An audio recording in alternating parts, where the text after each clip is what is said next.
Hey everybody, welcome to video number 2 of your agency's digital presence problem. Now, before we get into video number 2, let's do a real super quick recap of video 1. So we talked about in your agency with the digital problem that we had to answer 3 key questions, and I hope you've done that. So real quick, I go over the questions that we asked you before. So number 1 was how to figure out the best digital medium to use for your agency. Now, whether that was social media, email marketing, websites, funnel or landing pages, or whatever else is out there, that was one of the questions, is how and where did you want to put your stuff online? Question number 2 was how are you going to manage it? So was it going to be doing it yourself, maybe purchasing some cheaper software to go ahead and help you do that, or hire somebody else completely? And the last question we had you answer is how many is too many? And then we talked about really your perfect number to how many different digital presence mediums you needed to use in your office. Now, also we talked about a really cool Facebook $10 boost trick that you go in, you check out your insights of your business Facebook page, see what has the best engagement, throw it out there for a $10 boost for 2 days. Hopefully you guys did that. If you haven't, go ahead and do that. It's a really cool experiment. Now, that's a recap of video 1. I told you, video 2, we answered all those questions before in the last video. Now we got to figure out how we're going to target. Remember, we talked about not having to create a brand new prospect or a brand new prospect pond, but just knowing where the prospects are already, because they're out there, so there's no need to create a new one. So that's why today we are going to talk all about targeting, and this is how you're going to target to your audience, whether it's email marketing, social media, your funnel ads, or websites.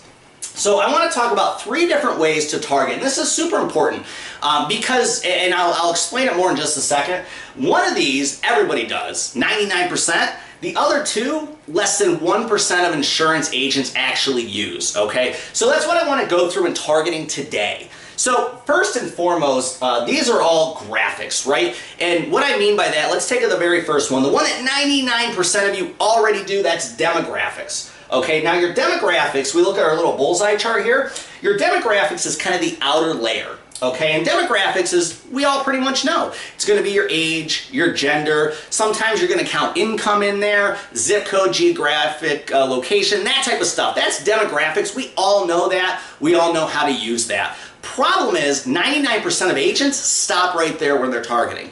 So I want you to take it to the next level, and by next level, I mean the second level in our psychographic targeting. And what that is, that's somebody's interests, okay? Maybe it's their hobby, maybe political affiliations, what parts of the community they're really ingrained and involved into. The reason that's important is because when targeting, you can any more sniper target no matter the medium you use online to do those exact things, okay? So the reality is, we hate to mention politics or anything like that, but if your area is mostly liberal or mostly conservative, you may want to consider that possibly in your targeting. I'm not saying make an ad all about it, but when it comes to targeting, that may be something you want to do. Interest, hobbies, local high schools, sports teams, or even pro teams if you're in a big city, that's another great way to do it. What type of clubs or associations are they a part of? All right, so that's another one. One thing we used to do huge in our agency was we would go ahead and target snowmobile clubs. We're in the Northeast, and it was great because we got to get in front of these clubs. Nobody else was doing it. If somebody has toys like that, motorcycles, right, snowmobiles, boats, anything of that nature, they generally have a lot of other stuff to go with it. So we go in with the snowmobiles, the smaller policy stuff, but then cross-sell into multi-policy accounts, 8 to 12 policies sometimes. So that's what I mean by psychographic, is what are they into? What's their interest? Look around your area. You're going to know that if you just step back, take a second, who in your area employs the most amount of people? What do they do? Is it blue collar? Is it white collar? Both are fine to target to. You just got to figure out what's best in your area. And then the last is the psychographic information, and that's right on the bullseye, because when you do these first 2, the demographic and the psychographic, and then you add the psychographic, you have a complete ideal picture of your client. And so what I mean by psychographic is I want you to ask this question. What, as it relates to what I'm selling, keeps my prospect up at night? All right, so think about that for a second. Now, for example, let's say you sell car insurance. Well, a lot of people, they don't really think about their car insurance and get sleepless nights over it. However, what about this? what if your client has a teenager and they're not home by their curfew? In fact, it's an hour past their curfew. What do you think they're thinking about then? Oh my gosh, are they okay? You know, what if they get into a car accident? Things like that do go in our prospect's mind. And now you can see how that could easily relate into a coverage conversation with somebody. So you got to think a little bit outside the box here. Granted, people don't stay up awake at night unless you're in this industry thinking about insurance, but they think about a ton of stuff that's related to insurance. So with the product or service you sell, how does that relate to what could possibly keep a client up late at night? Once you do these three things, you should be able to have a list of all these items we just talked about. Take that list, and I literally want you to draw, I don't care if it's stick figure, of your ideal client. All right, so we're going for male, female, whatever.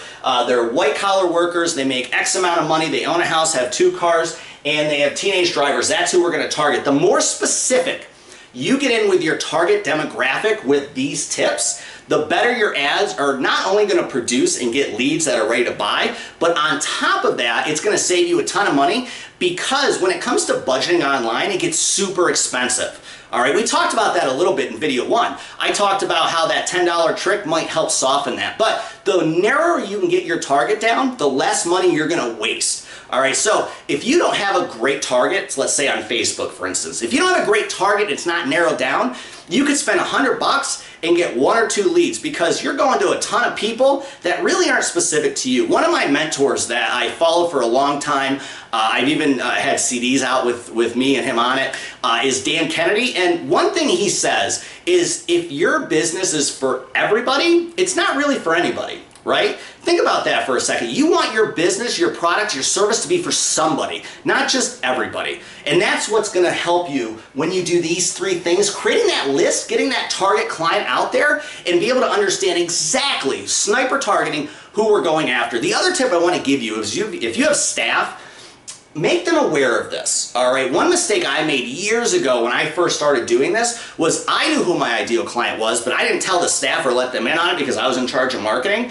But once your staff understands who your sniper target market is, then they're going to be able to go along with that and go ahead and cross-sell, upsell, and all that good stuff every client and prospect that comes through the door. So make sure you share this stuff with your staff. All right, so now video number 3 is going to focus on something pretty cool. I'm going to scoot it over here.